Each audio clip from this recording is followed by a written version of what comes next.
began, the hearing of the petition began. The petitioner had brought a motion to the court indicating that he wanted to make some amendments to the original petition that had been submitted to the court. Now, the original petition indicated that instead of the second respondent, that's President Akufo-Addo, running for another election, ran off with the petitioner mistakenly indicated that the court should declare that the petitioner and the first respondent, in this case the EC, be made to run the rerun of the 2020 elections. Of course, the court ruled on that and indicated that it was clearly a clerical error and allowed the petitioner to proceed to make those changes. Now, again, when court began sitting, one of the other issues that came up was the application, again, by the petitioner to be allowed to what the lawyers call interrogatories, that they wanted to put some questions, 12 of them, to the EC chairperson for her to answer. Again, this led to long debates and arguments in court, and following that, the ruling was that election petition 2020 was governed by CI 99, which is totally different from the CI 16 that governed CI 47 that governed the elections of the election petition, I beg your pardon, of 2012. One of the spokespersons for the second respondent, in this case, Nana Akufo-Addo, has joined us. Nana B, again, we're always excited to speak to you even before you go in. So today, in fact, we were told by the courts the last time we sat that the case had been adjourned till the 18th. Exactly. Today is the 15th. Question, what are we doing here? Yes, as you rightly put it, we were supposed to file our closing addresses on the 17th, and then we would appear before the court again on the 18th. You recall that in court, the petitioners or the petitioner gave an indication that they intend to reopen their case, and the intention behind it is to seek leave of court so that the court can call Madam Jane Mensah to come in to be in the witness box. I mean, that was the intention, or that was our alert they gave us. So yes, on Friday, a motion was filed that the motion will be moved today. So that is why we are here. So they intend to reopen their case, then again put before the court another application so that they can subpoena the EC chair before the law court. And they also gave some indication of a possible review of the earlier ruling concerning the fact that they wanted the EC chair to to be cross-examined. Nana, we have indications that the judges have begun arriving in court, so we hope to speak to you after sitting today, and that was Nana Boache, who is one of the spokespersons for the legal team for the second respondent, in this case, Nana Akufo-Addo. The judges have started coming in, and that means that all is about set right now for proceedings to begin.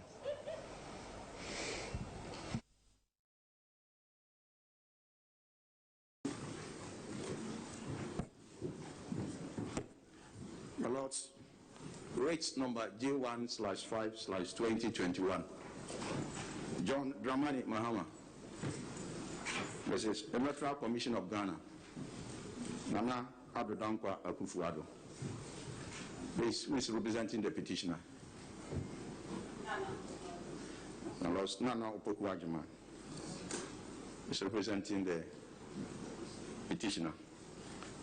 Lords, Jane Mensah, chairperson, represents the first respondent.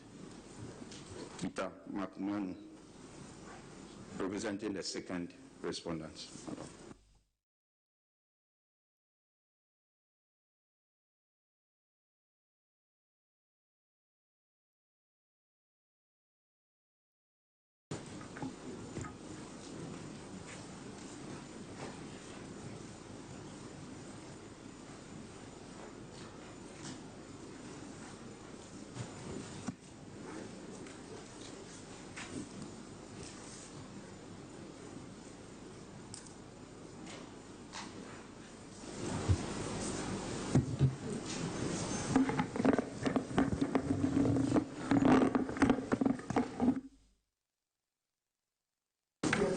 it please your lordships, I appear for the petitioner, and with me my learned friend Tony Lither.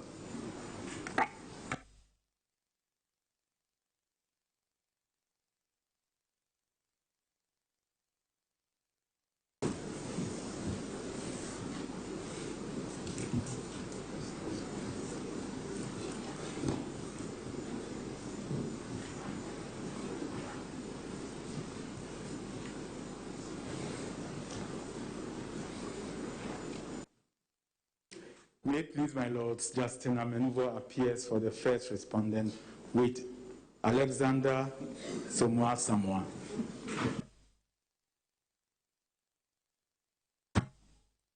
If it pleases your lordships, Akotampa for the second respondent. My lords, with me are my learned friends, Frank Davis and Kweko Esfifri.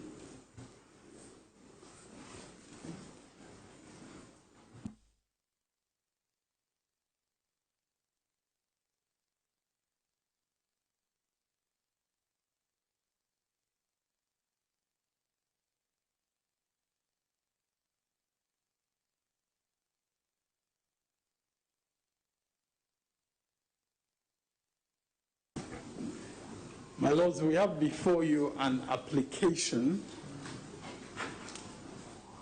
filed on the 11th of February, in which we seek your leave to reopen our case.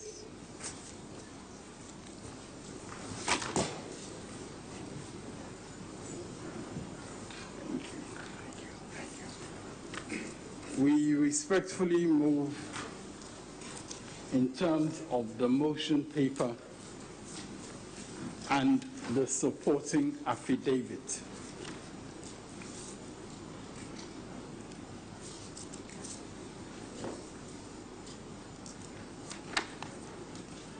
And my lords, we have indicated in our supporting affidavit the various circumstances that have occasioned this application.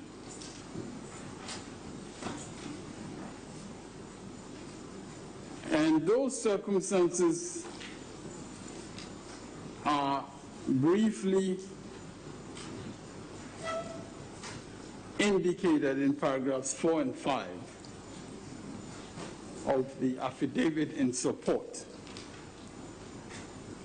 which indicated that the case has proceeded to the point where at the end of the testimony of my third witness, on Monday, 8th February, after the witness had been discharged, my counsel notified the court that I had closed my case. The court thereupon called upon first respondent to open its case, at which point counsel for first respondent notified the court that the witness of first respondent, Mrs. Gina Dukwe-Mensah, whose witness statement had been filed on the 22nd January 2021, was not going to be called to testify. My Lord, the affidavit continues with an indication of the matters that took place following that circumstance. And my lords, we wish to underline the fact that in affidavits of the chairperson of the Electoral Commission, she had made clear that we would not be prejudiced by certain decisions of this court because we would have the right to cross-examine. The necessary implication of those statements in a number of affidavits, not just one. The necessary implication of those statements, my lords. Mr. Speaker, can I just interrupt you? Can you kindly show us the rules under which you are coming? So I'm coming under the inherent jurisdiction of the court, because my lords will appreciate that it is under the inherent jurisdiction of the court that the court grants leave in such circumstances where we have taken a step and we are seeking to reverse the taking of that step. That is in the inherent jurisdiction of the court to grant. And my lords, the circumstances that we refer to of affidavits that were deposed to by the chairperson of the first respondent, those circumstances point clearly to why we could have a reasonable expectation at the time of closing our case that that chairperson would be testifying. We had a completely reasonable expectation of that based on her own affidavits, which are in effect sworn statements.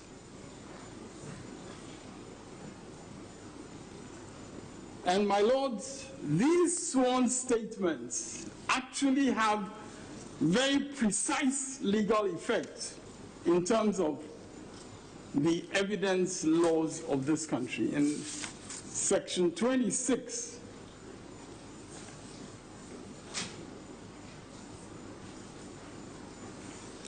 in Section 26 of the Evidence Act, it is provided as follows: except as otherwise provided by law, including a rule of equity, when a party has by his own statement, act, or omission intentionally and deliberately caused or permitted another person to believe a thing to be true and to act upon such belief, the truth of that thing shall be conclusively presumed against that party or his successors in interest in any proceeding between that party or his successors in interest and such relying person or his successors in interest.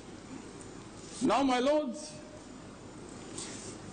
the effect of this conclusive presumption is also provided for in Section 24 of that Evidence Act, where the basic facts that give rise to a conclusive presumption are found or otherwise established in the action. No evidence contrary to the conclusively presumed fact may be considered by the tribunal of fact. My lords, this legal position, as far as the effect of what was in the affidavits of the chairperson of the first respondent is concerned. This legal position was also recognized by this court in the case of Sefa and Asiedu number 2 against the Bank of Ghana number 2 and JMFI number 2 and Bank of Ghana number 2 consolidated. But if we can just, the citation, my lords, is 2013 to 2014, 1 Supreme Court of Ghana Law Reports at page 530.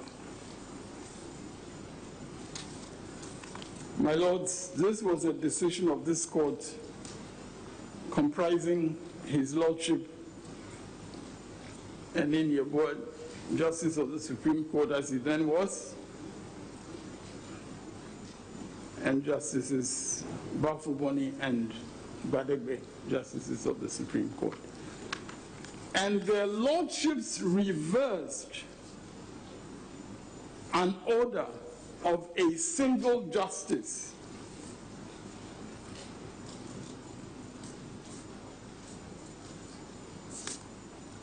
and in reversing that order,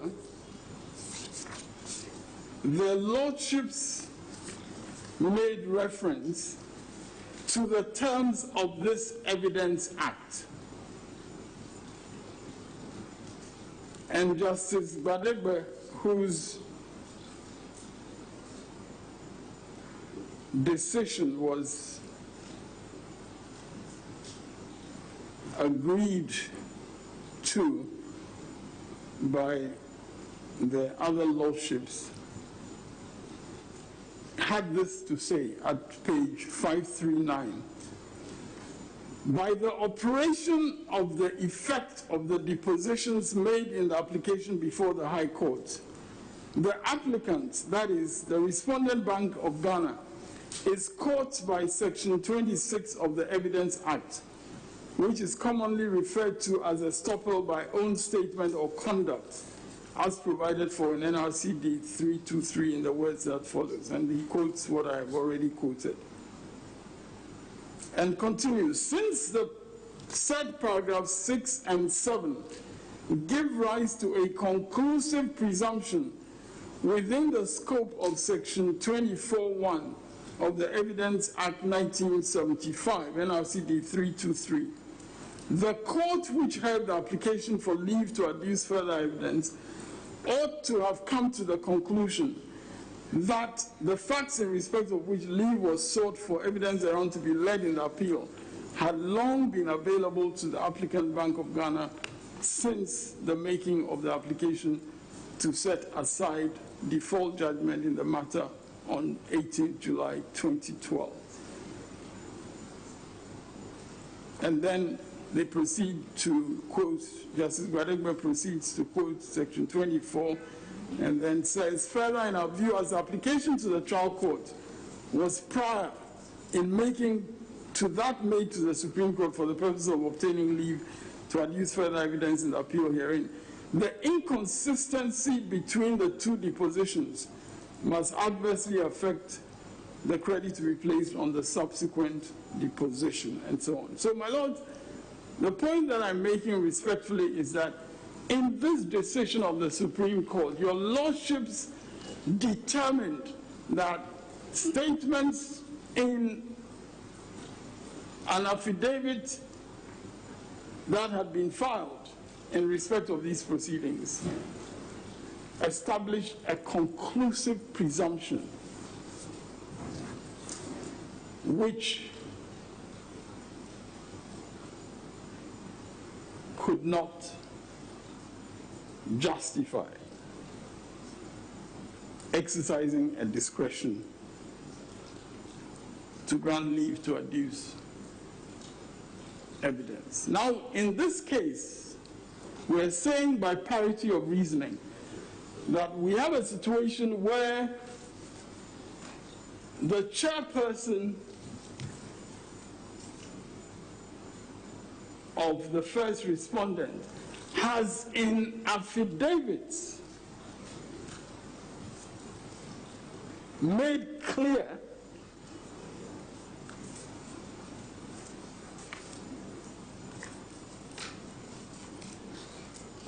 that the petitioner would in no way be prejudiced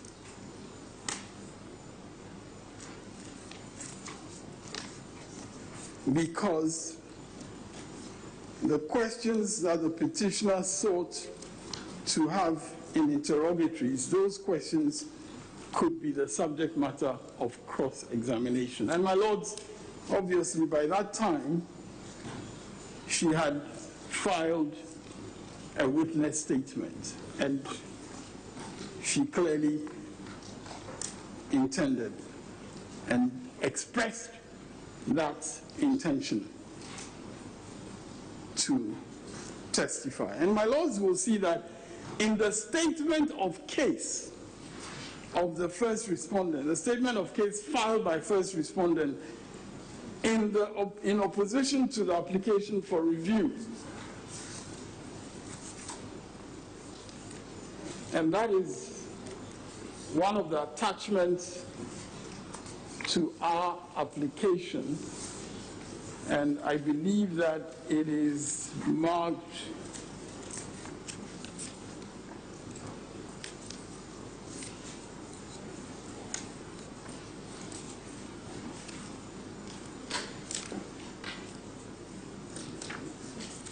yes, it is marked recall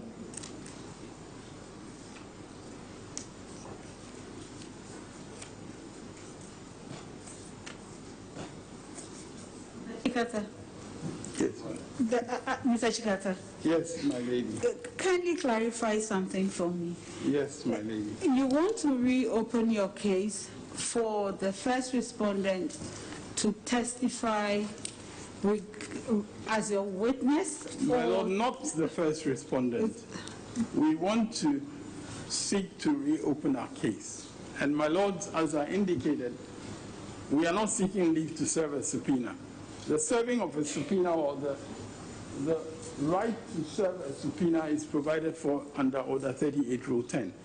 The person that we intend to serve the respondent, to serve the subpoena on, is the chairperson of the Electoral Commission, the returning officer. That person is not the same as the first respondent, evidently. But that is the person that we intend to serve the subpoena on. It's not on the first respondent. All right, so she is coming to testify in what capacity? She's coming to testify on the basis of the subpoena.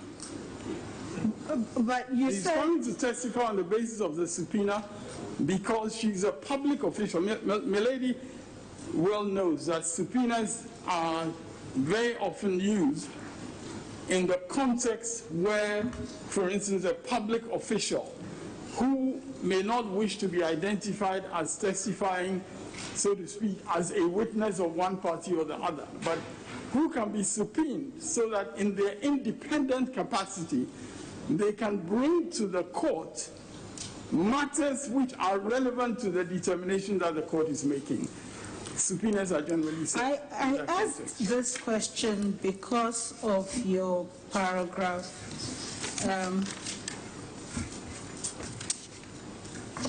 Paragraph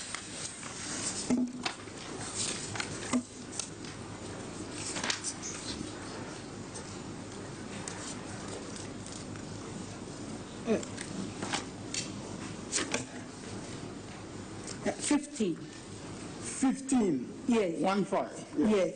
He said, as a result of the ruling of the court of Thursday, 11th February, it has become necessary, I'm advised and verily believe that my counsel use the subpoena powers of the court under Order 38 Rule 10 of CI 47 to compel the attendance of the chairperson or first respondent to appear and testify.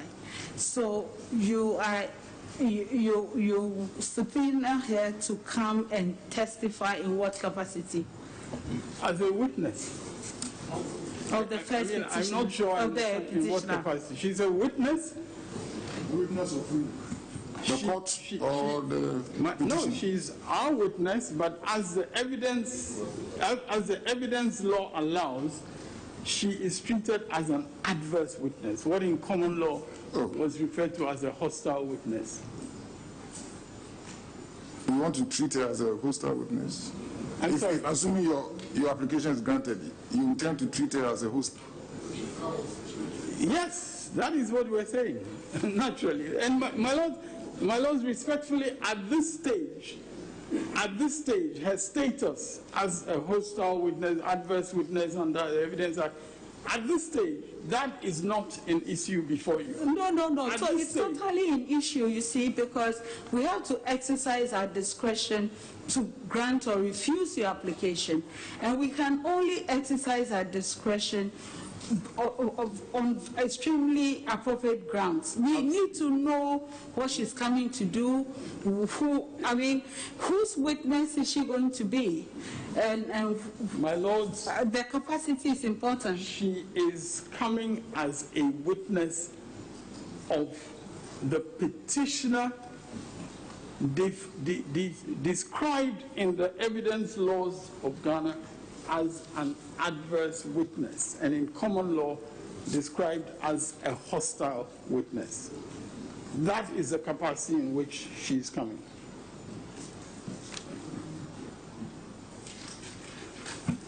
When your ladyship asked in terms of capacity, I was not very clear what capacity meant. But in this context, it is as an adverse witness. That is the capacity under the laws. And my lords, I was also alluding to the statement of case of the first respondent, in which, and that is exhibited to our affidavit as part of Recall 1, and it's exhibited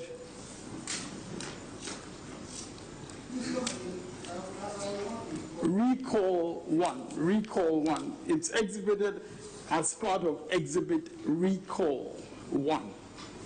Exhibit Recall 1 consists of the affidavits in opposition to a motion on notice for review, as well as the statement of case that was accompanying that application.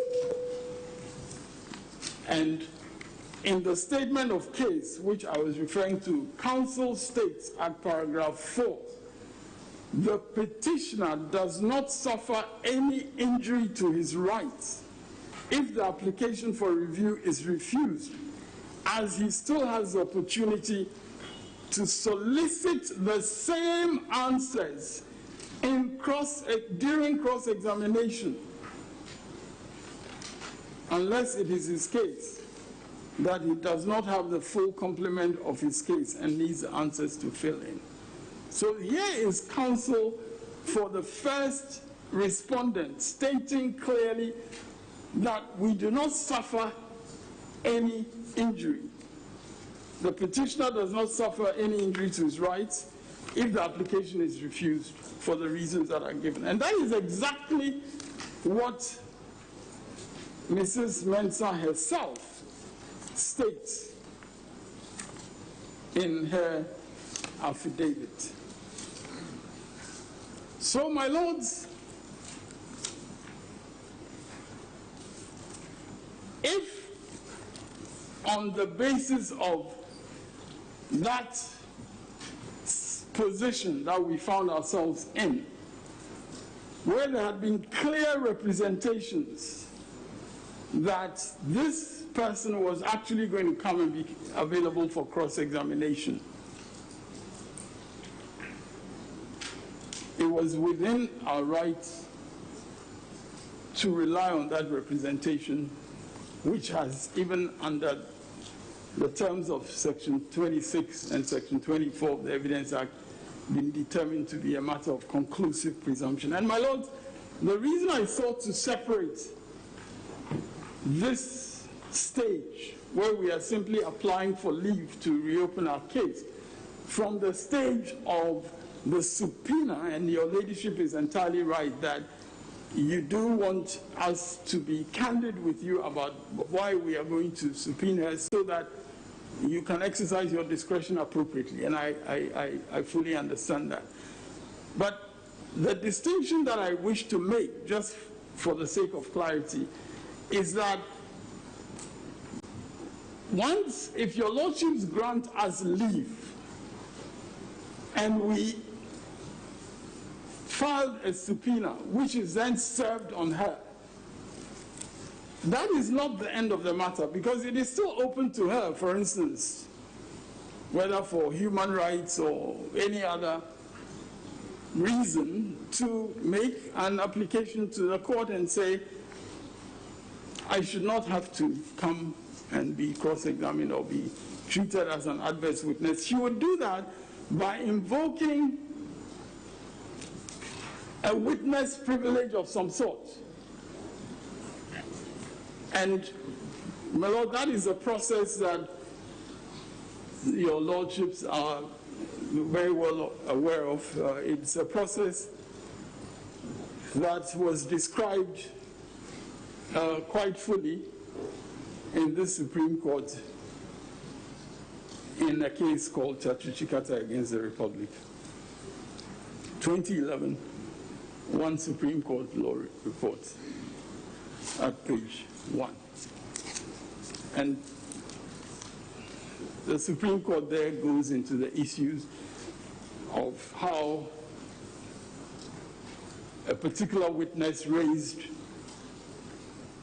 a claim of privilege and how it was dealt with in the courts below, and the Supreme Court then deals with that. So we are clear in our minds that indeed it will be within her rights. I mean, protection against self-incrimination or whatever it is, it would be up to the witness to make that claim and put it before the court. And naturally, the court would, as happened in that case that I have referred to, the court would hear what we have to say. In that particular case, the lower courts actually allowed the witness a privilege, or an immunity rather, an immunity in that case. And the Supreme Court overruled the lower courts and said that that claim of immunity was not well grounded. So it will be open to her to take whatever step she felt appropriate. But, my lords, in our respectful submission,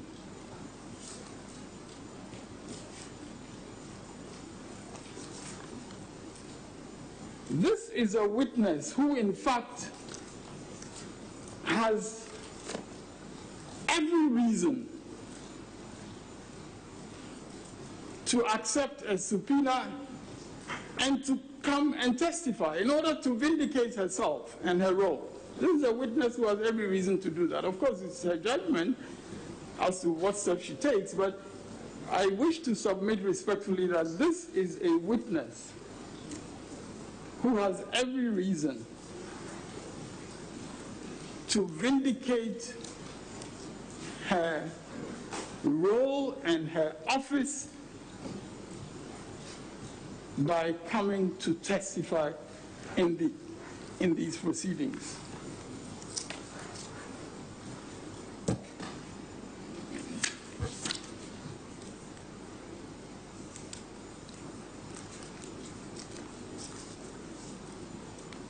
My lords, as we have previously indicated, this is a witness who gave glory to God for what she was doing.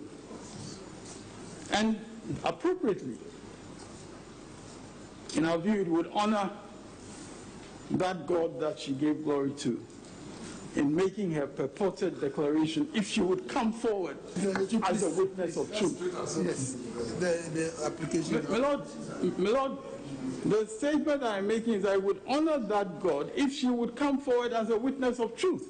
But Mr. Chikata, you know the exercise has a purpose. Everything we do in court must have a purpose. Yes, and excuse me, please, must have a foundation and must have a premise, must have a purpose, must have an objective. Yeah. So our only interest, and now when you talk about speaking the truth, etc., that is totally at large. Our interest is the focus direction. And what is your focus direction? That's what we are interested in. Or you don't think we should be interested in focus direction? Milady, it is not at all at large. All right. Because, milady, in these proceedings, counsel for the first respondent, obviously on the basis of instructions from her, has challenged the truth of witnesses that we have put forward and the account that they are giving of interactions with her. Counsel has challenged the truth of what those witnesses are saying. In particular, in the case of PW2, Dr. Pesa White, counsel incessantly put to him that the accounts that he was giving of why they left, why he and PW3, Mr. Metal Nuno, left the premises had to do with instructions that they received from her. Counsel challenged this. Counsel challenged the truth of what the witness was. The witness several times had to say, but why would we leave our bags there? Why would we do that? You know, if this was not the case, why would we do that? And counsel for the first respondent put to him that he wasn't there in the meeting. Then we had Mr. Mesonunu also come to testify. So, my Lord, the truth of what happened in terms of these interactions that took place on the 9th of December, before the declaration, the truth is essential. And it would honor the God that she serves and she glorifies if she would come and testify as to the truth. That's what we're submitting. Can we just limit ourselves to the affidavit? Let's limit ourselves to the affidavit in support of your application. Limit ourselves to the affidavit. Let's limit ourselves to the affidavit. In the affidavit, we have made quite clear that this truth is very crucial. We've made it very clear. But as to the God that he serves and all that, I think that we should not. My Lord, I don't think it is appropriate. Lord, that was in a declaration that we can all take judicial notice of. I mean, and my Lord, I do not say that in a light vein. I do not say that in a light vein. I say that actually in a vein of solidarity with giving glory to the God that she serves. I say that in that vein, not lightly at all. And I say that that God is a God of truth. And it would honor that God if she would come forward to testify to the truth.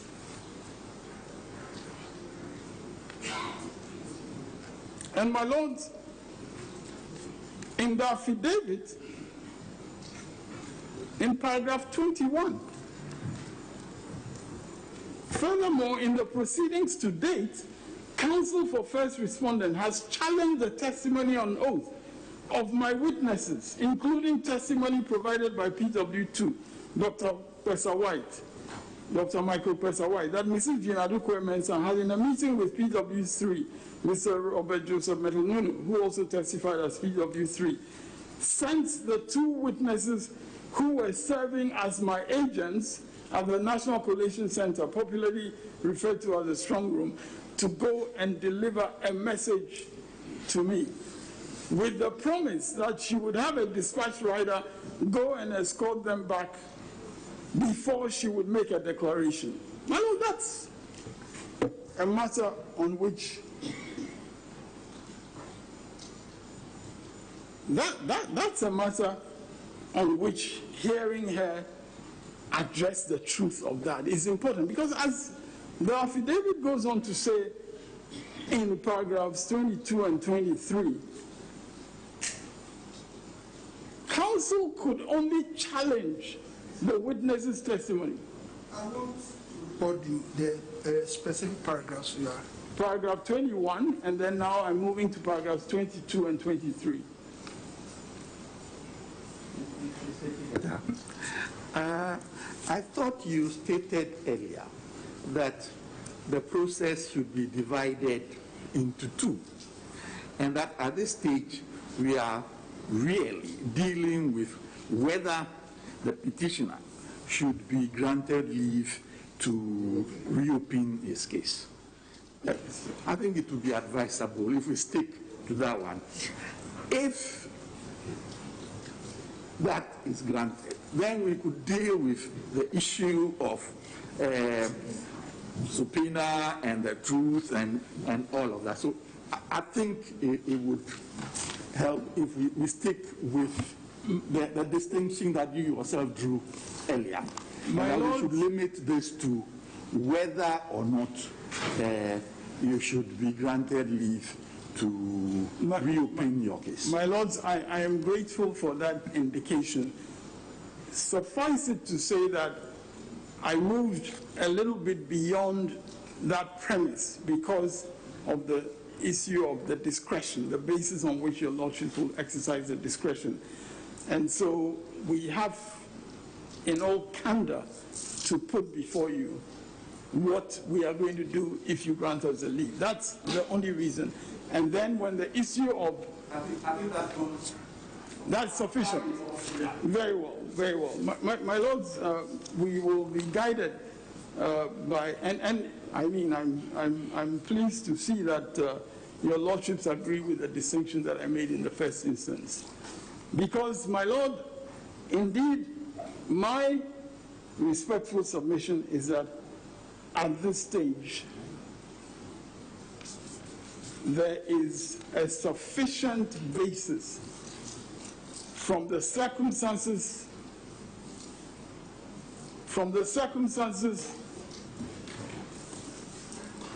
that arose on, I believe, the 9th of February, when we closed our case.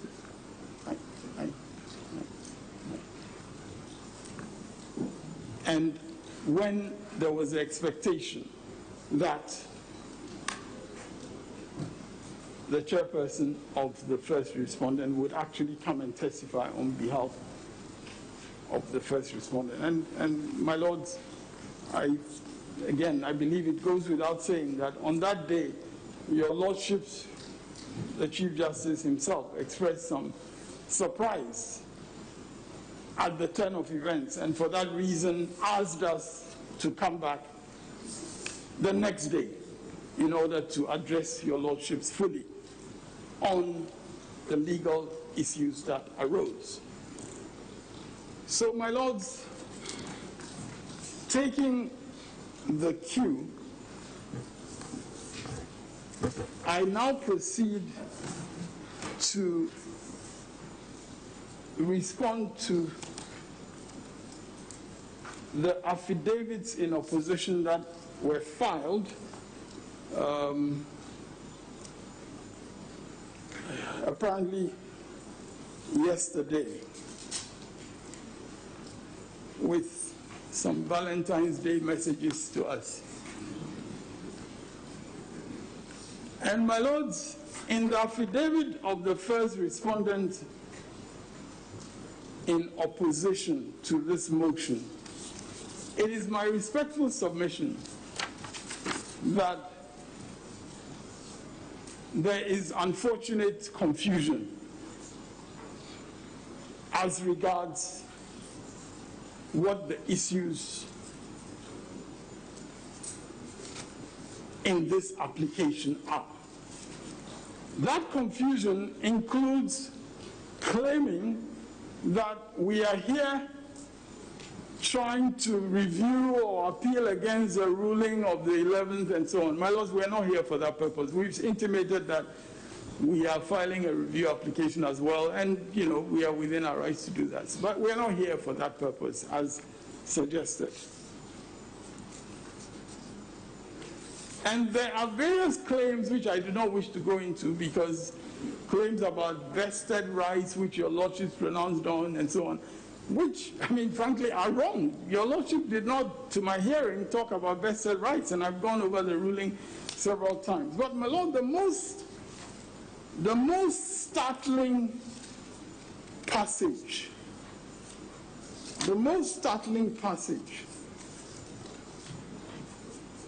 in this affidavit in opposition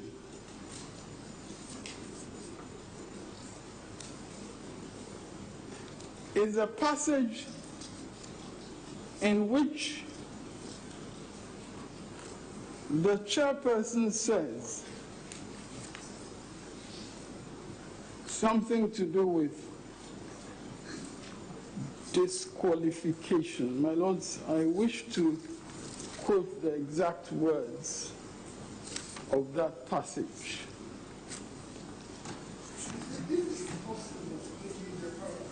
Yes, that's what I want to refer.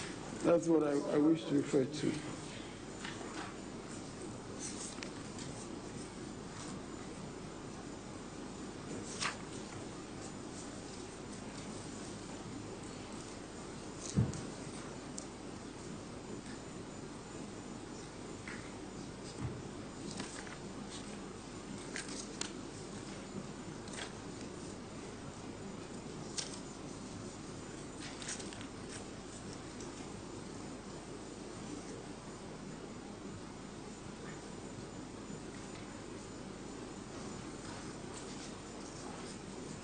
My lords, this is paragraph 24. Paragraph 24. Again, I am advised that a subpoena is issued to a person, not to a party, to testify for the party on whose behalf it is issued. First respondent is a party and disqualified, and so am I. We take it a bite at a time. First respondent is a party and disqualified, and so am I. My lords, the rules about qualification to be a witness are provided for in section 58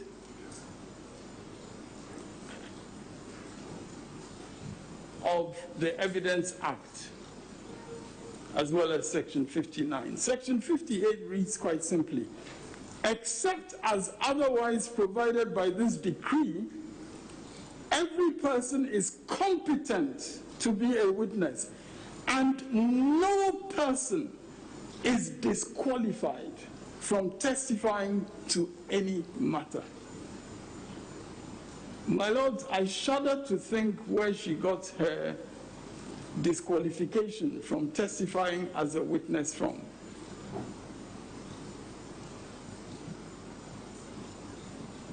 First respondent is a party and disqualified, and so am I. My lords, section 58 does not make that possible. Section 59 goes on, and that is a section about disqualification. So perhaps we can look for some guidance. A person, 59.1, a person is not qualified to be a witness if he is A, incapable of expressing himself so as to be understood, either directly or through interpretation by one who can understand him. I don't think we have any doubt that the chairperson is a person who is very capable of expressing herself so as to be understood. Then B, and I just read the beginning again. A person is not qualified to be a witness if he is B, incapable of understanding the duty of a witness to tell the truth. My lords, if any witness or anybody wishes to rely on that on behalf of the chairperson, they are welcome to do so and to claim to this court that she is incapable of understanding the duty of a witness to tell the truth. But these are the disqualifications mentioned in section 59. The final one, which is 59.2, a child or a person of unsound mind is competent to be a witness unless he is disqualified by subsection 1 of this section. So even a child is competent to be a witness unless disqualified under those provisions. So, my lords, I cannot imagine what this basis of disqualification that is so brazenly thrown in our face in paragraph 24 is about. And it goes on even more remarkably A person subpoenaed is punishable by committal. What does that mean? I mean, a person who is subpoenaed is not punishable just by being subpoenaed unless they don't tell the truth. If they don't tell the truth, then of course they may face some consequences. And then finally, I'm advised that the decision of this court renders a proposed subpoena irrelevant. My lords, with the greatest respect,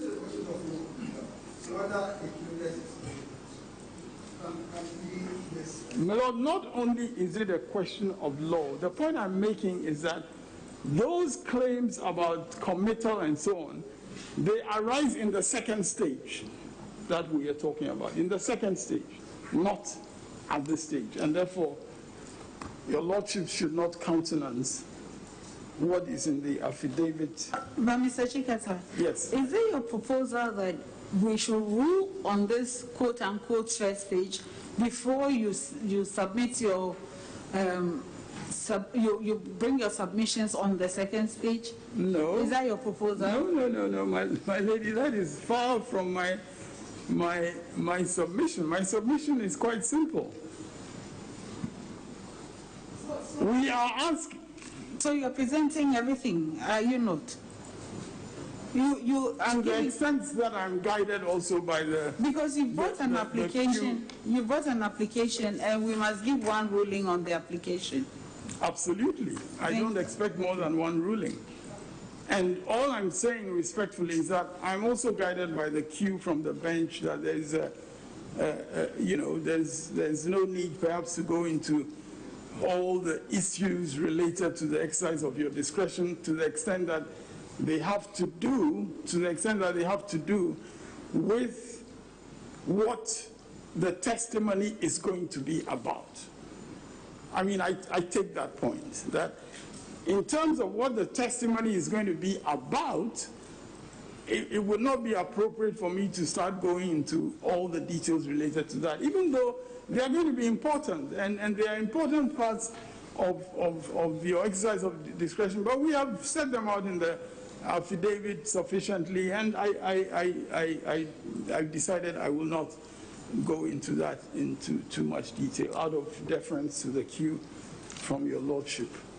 So, my lord, I'm not expecting two decisions. I'm fully expecting that there will be one decision, and I'm saying with the greatest respect that if that decision enables us to reopen our case, what we intend to do is to file a subpoena. That is all. That is basically, what brings together the two elements of what I'm submitting, that we will file a subpoena. And at that stage, whatever ground of disqualification she wants to bring forward would be a separate matter. I cannot be arguing about the ground of disqualification at this stage. I just draw attention to the fact that in her affidavit in opposition, she seems to be talking about some ground of disqualification which is not consistent with the laws of evidence of this country.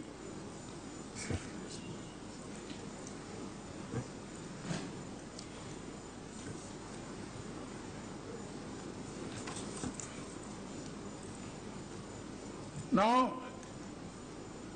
before moving on to the affidavit in opposition filed by the second respondent, I am bound to draw your lordship's attention again to just a couple more paragraphs of the first respondent's affidavit in opposition. That's paragraph 23, where she says, I'm opposed to the petitioner being granted leave by this honorable court to reopen a case that he closed of his own volition and without compulsion. I'm advised that even if this court grants leave for the petitioner to reopen his case, it ought not cause a subpoena to issue against me because a subpoena is issued with coercive effect. Again, this is a total misapprehension of the operation of Order 38 Rule 10. Because we are not asking you to cause a subpoena to be issued against her. That's not what we are here for, as I stated quite clearly. All we are here for is to ask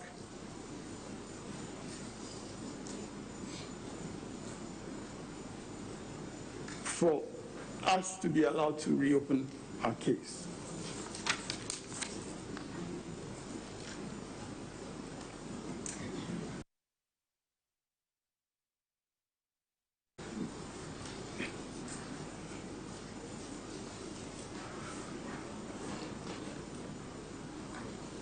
In paragraph 17,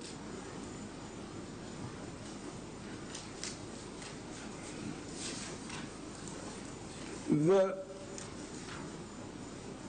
chairperson says, the petitioner entered into the contest herein, believing that he would testify if need be.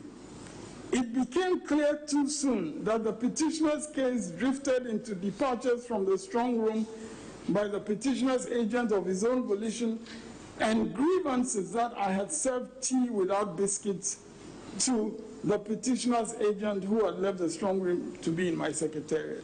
Well, look, I mean, the evidence in question came from cross-examination by counsel for the respondent. And to talk about grievances of being served tea without, my lords, respectfully, that is such a lack of truthfulness in terms of how the evidence came in.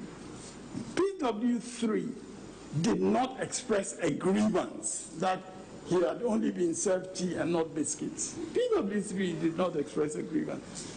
He was asked a question and he answered very truthfully.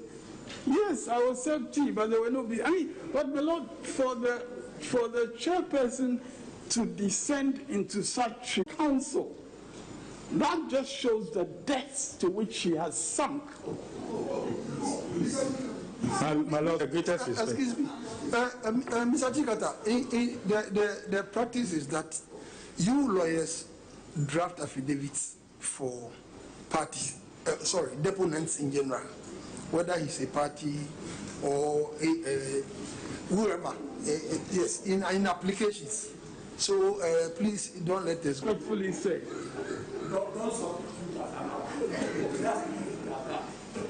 Very well, very well. Just to say that, and I'm sorry that I used unduly strong language.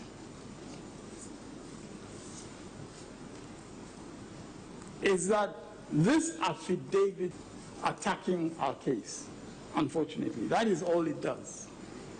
And I need not read any more passages to make that point. But I just draw your attention to that and avoid being provoked into comments that will get me into trouble. My lords, the affidavit in opposition, that second respondent has also filed, is from Kweku Esrifi, a lawyer. And my lords will see that in paragraph 12,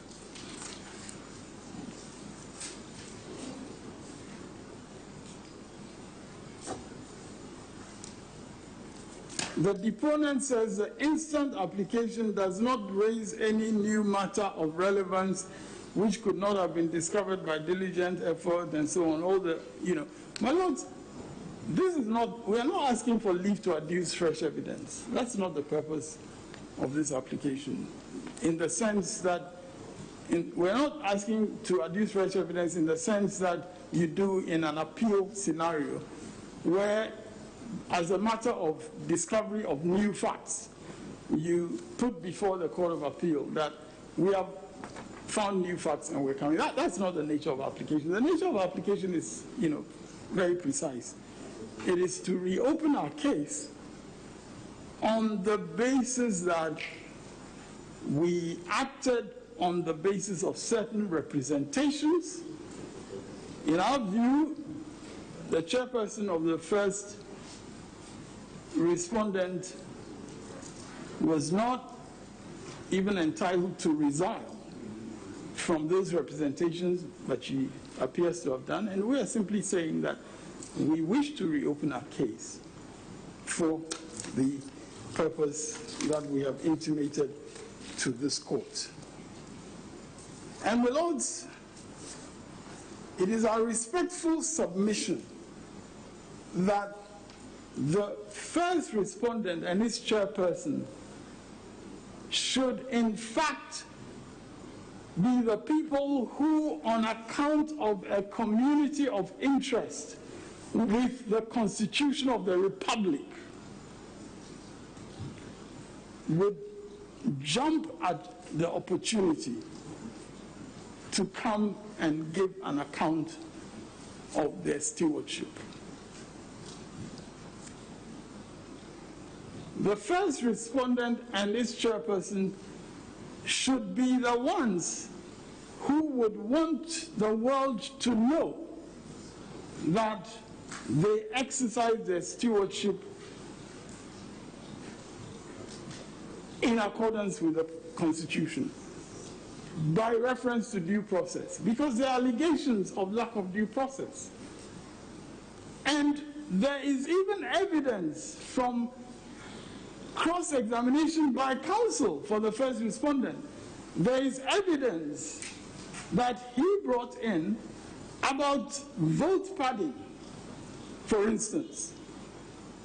There is evidence which he brought in about material on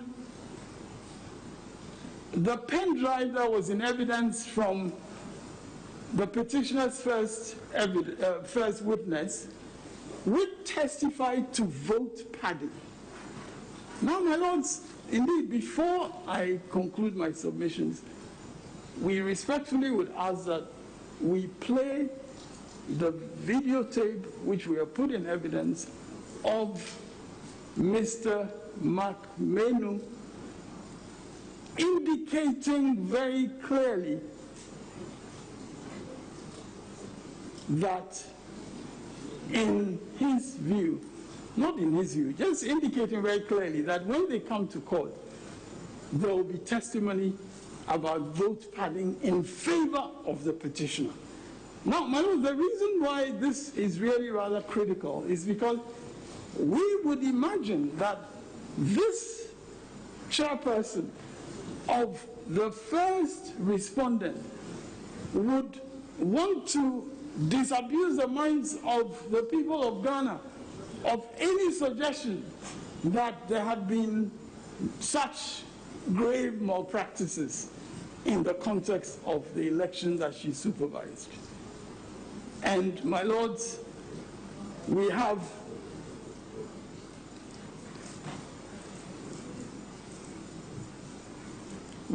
her testimony. Well, I'm sorry, not her testimony. We have, because we don't have her testimony yet. We have her counsel putting to a witness. And my lords, clearly, when your counsel puts something to a witness, it must come from your instructions. Otherwise, the counsel is acting unprofessionally. That's what our rules say. So when her counsel puts evidence of vote padding and gets confirmation from a witness of that evidence, my lord, this is a serious matter because it affects the whole issue of the rights of voters to have a credible election with results that are declared in accordance with valid votes and all that. And yet we had that situation where counsel put to the witness. And counsel did not only put to the witness those allegations of both parties. Counsel put to the witness also allegations that for one regional coalition in Eastern region, there. On behalf of the committee, I congratulate you on your nomination, the position you held in the previous government. This is your third term as a member of parliament, and you've been a member of the appointments committee since you came to parliament. You're quite well known in the House and outside the House. If there's any other thing you wish us to know, apart from what we know already, kindly share. But otherwise, kindly give us a brief introduction of yourself. Thank you, Mr. Chairman. There isn't much to add to the CV which is before you, save that to say that I was raised in Presbyterian trained, so the fear of the Lord, stickler for hard work. I'm firm but fair, and I believe in giving back to society as well, and also remain a lifelong advocate for the rights of women and children, believing that we are equal partners in development with our menfolk, and will do whatever I can to raise a generation, to help raise and nurture a generation